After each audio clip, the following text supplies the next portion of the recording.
नमस्कार दोस्तों, स्वागत है आपका हॉरर गाथा चैनल पर। यहाँ हम आपको सुनाते हैं खून, रहस्य और खौफ से भरी डरावनी कहानियां।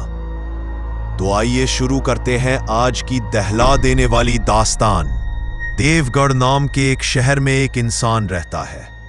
उसके पास एक मशीन है जिसमें लोग एक मंडल के निशान वाला सिक्का डालते हैं, अपना अंगूठा उस मशीन में रखते हैं और उनका अंगूठा कट जाता है। लेकिन उनकी मांगी हुई हर ख्वाहिश पूरी हो जाती है। पर साथ ही उस शहर में बड़े अजीब से मर्डर्स हो रहे हैं। किसी का धड़ गायब है, किसी का हाथ तो किसी के पैर, लेकिन सबके माथे पर एक मंडल का निशान है, वही निशान जो उस सिक्के पर था। हमारी आज की कहानी में भी ऐसे ही भयानक रहस्य छुपे हैं। साल 1975 मध्य प्रदेश में घने जंगलों से घिरे नदी के किनारे बसे एक छोटे से शहर शिवनगर में कुछ ऐसा चल रहा था जो किसी भी इंसान की समझ से परे था। अमावस की रात थी। गिरधर नाम का एक लकड़हारा देर रात लकड़ियां काटने शिवनगर के जंगल में निकला।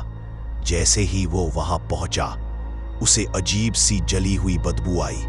वो डर गया कि कहीं आग न लगी हो और तेजी से अंदर भागा। जंगल में अचानक काला धुआं फैल गया।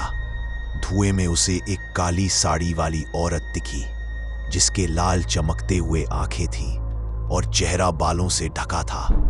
गिरधर जैसे ही करीब पहुंचा, वो औरत धुएं में गायब हो गई। धुआं छंटा तो गिरधर ने देखा कि शहर के बड़े इंडस्ट्रियलिस्ट कमलेश अग्रवाल की लाश पड़ी है। उसका धड़ गायब था। सिर, हाथ और पैर आपस में सिले हुए थे।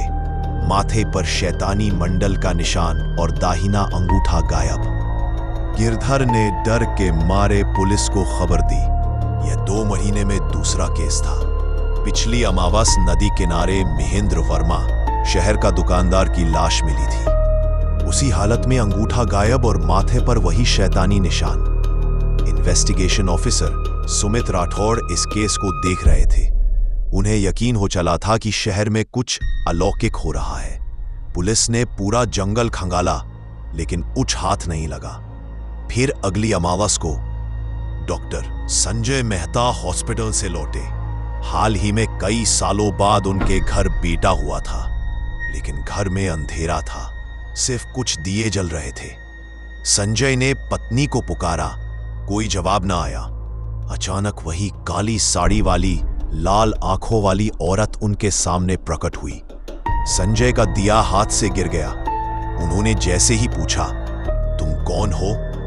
वो औरत गायब हो गई। संजय बच्चे की रोने की आवाज सुनकर दौड़े और देखा बच्चा बिस्तर पर बैठा उसी दिशा में देख रहा है जिधर वो औरत गई थी। संजय नीचे झुके तो देखा बिस्तर के नीचे उनकी पत्नी की लाश थी। सिर, हाथ और पैर आपस में सिले हुए, लेकिन धड़ गायब। माथे पर वही शैतानी निशान, अंगूठा गायब। सुमित राठौड़ मौके पर पहुंचे। जांच में पता चला कि संजय की पत्नी ने कुछ साल पहले बच्चे के लिए जंगल की पुरानी गुफा में जाकर किसी औरतों से मदद ली थी। वहां उसका अंगूठा काटा गया था और तभी से उसका बर्ताव बदल गया था। संजय ने कहा, मुझे लगता है वे औरतें साधारण नहीं बल्कि डायन है। वो अंगूठा लेकर इंसान को अपने वश में कर लेती है और हर अमावस उसकी बलि देती है। सुमित इन बातों पर यकीन नहीं करते थे, लेकिन जो हो रहा था उसने उनकी मान्यताओं को हिला दिया। सुमित खुद जंगल में पहुंचे।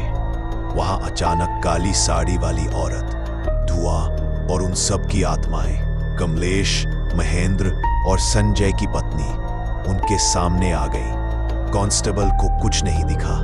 अचानक आत्माएं गायब हो गई। सुमित ने कांस्टेबल को मदद लाने भेजा और खुद गुफा में घुसे।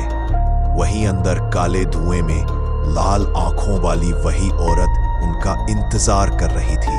और फिर जब कांस्टेबल लौटा तो उसने देखा जंगल के बीचों बीच ऑफिसर सुमित राठौड़ की लाश पड़ी थी। सिर, हाथ और पैर सिले हुए, धड़ गायब। माथे पर वही शैतानी निशान और अंगूठा नदारद। इसके बाद शिवनगर के लोग यकीन करने लगे कि जंगल में डायन रहती है जो शैतान की पूजा करती है और हर अमावस बलि लेती है। तब से लोगों ने जंगल में जाना छोड़ दिया, लेकिन कहा जाता है कि आज भी उस गुफा से औरतों की आवाजें आती हैं और लाल आंखों वाली औरत हर अमावस घूमती है।